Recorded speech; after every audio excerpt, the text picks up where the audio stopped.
Showtime. Big boy? Yeah. Martinez won again against Ancajas. We saw him win the first time, all three of us in person. I like him, Martinez. Yeah. But when I'm watching Martinez, I'm just like shaking my head. And I'm so grateful that my dad kind of, he connected the dots. A lot of fighters know how to be aggressive, but they don't know how to move their feet. They don't know how to punch with their hands while they move.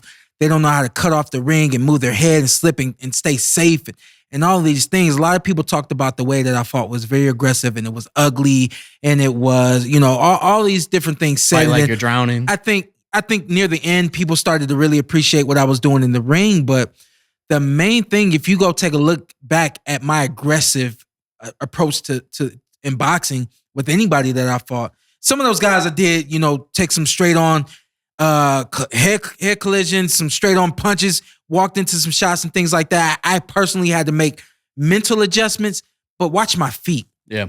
Watch the way I got to these guys. Watch how orthodox I looked in opposed to being unorthodox. So I really like Martinez, but I think that when he runs into a guy who can move backwards and punch going backwards, there's going to be some trouble for him. At 115, there's no telling when that's going to happen for him. But along the way, he's super fun to watch. I know you're really big on Bam, and that's Bam's weight class. Yeah. Well, there's also another guy at 1. Oh, is that Chocolatito. Yeah. But I think that he definitely has solidified himself as an elite 115. And that fight, maybe I'm misremembering. He dominated when we saw. He dominated the fight that we went to. The one we seen. And then it was, we were all. And I remember at the time there was like talk about rematch, and we were like. I guess, but Ancajas was like the longest reigning champion, so like you could probably get that benefit. But what do you think, Martinez? Shawn always talk about the feet. Somebody broke it down to me one time. They said, "Hey, y'all always talk about people's feet. Some people just ain't coordinated. Some people can't bring the feet together with the hands. You aren't taught. You feel like some people can be taught that? I feel like you can be taught how to be more coordinated. You can be taught how to step. Mm-hmm. You know what I mean? I think that's the difference between like a running back. You got the step cut, and then you got the jump cut. You know what I mean? You got it's all in the rhythm, and that rhythm is taught to you. Of course, a lot of it is natural as well. But you take what's natural, and this is the thing that I really love about boxing is boxing is all about kind of defeating nature. So like the way that I'm taught to box is you're on an angle, and your feet are kind of pointing forward. Yeah. But if your body's on an angle, your feet are supposed to be that way. So you kind of have to defeat nature and everything. So that's what boxing is. So in that case, you just have to be taught how to be taught the things that you don't naturally do. And Shawn, boxers is their DNA. At the end of the day, you can try to do something. We've seen a lot of fighters try to do something. Second, third round, they go back to what they do. That's what Calvin Ford told us. There's very few boxers. I'll give Floyd Mayweather. He went from pretty boy Floyd will knock you out to I'm be super counter defense. Mm-hmm. At the end of the day, it's very few of you guys. You change your way at the end of your career too. Yeah. But it's hard for you guys. What is it? Just hard for they accept that?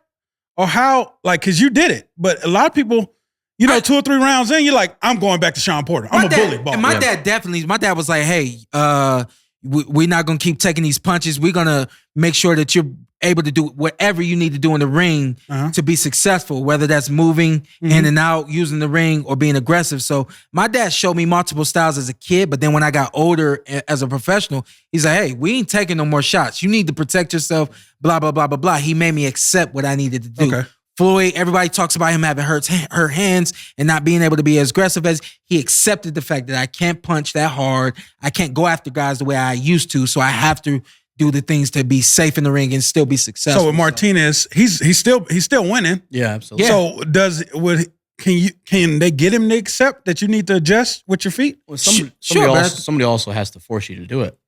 Like yesterday, if you can win like that.